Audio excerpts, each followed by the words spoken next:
Hello, everybody, and welcome to Day Zero's first episode of Comics You Should Be Reading. I'm your host, Black Superman, with... I'm Brady from Enjoy Games and Comics.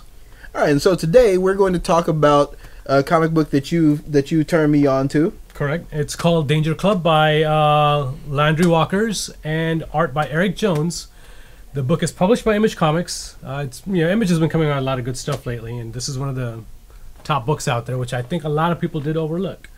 The story is all about a bunch of sidekicks or teenagers that are trying to protect the Earth because all the superheroes have been called off the planet to defend against ultimate evil.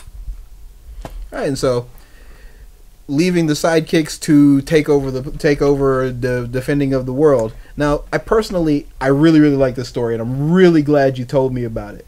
Now, personally, as a fan of the Young Justice TV series that comes on Cartoon Network, I really like this story. It reminds me a lot of the Young Justice TV show. You're absolutely right. There's a lot of similarities. One of the biggest differences is the blood and the gore.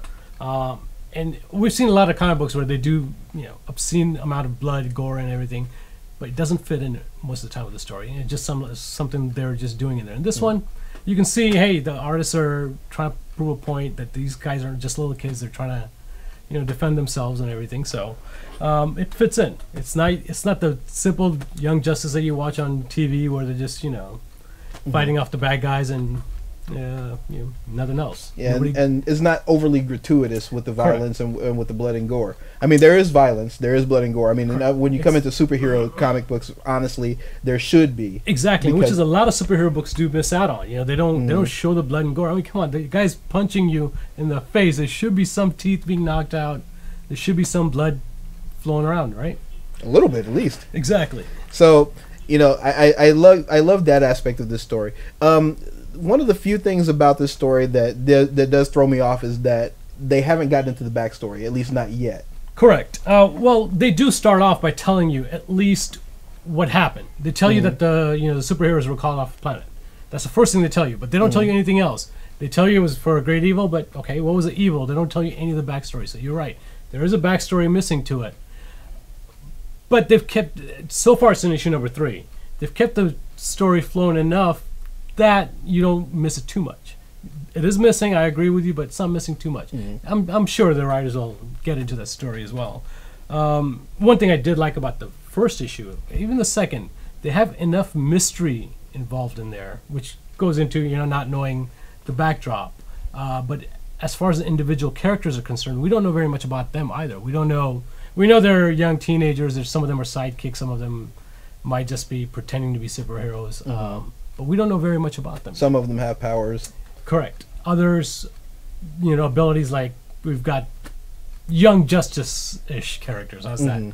The artwork's on this is beautiful. The writing is really well done. Yeah, and even though you haven't really seen backstories to the characters, the little bit of characterization that they've done is really well fleshed out. You're getting an idea of who you are looking at. Correct. Kid Vigilante, who seems to be the main character in this story, he's kind of like Robin, but you can tell that he is the leader. He's the focal point. You absolutely know this for a fact. And to the extent where, the meaningless fighting isn't just meaningless. There's actually a conflict between him and his rival, who I don't want to reveal too much of it. Where there's a struggle there for power, which you can see starting from the beginning. Basically, you can see that there's a little bit of a power struggle between the two, the antagonist and the protagonist in the story. Absolutely.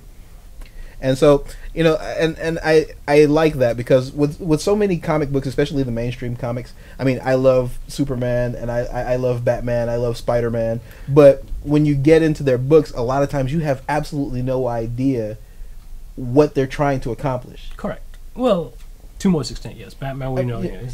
But I mean, punch him in the face because you want to stop him. Okay, cool. Correct. But there never seems to be anything deeper to what they're doing. And I think that's also the case in this book to some extent. And I think that's where the mystery plays in. We don't know why they're fighting yet.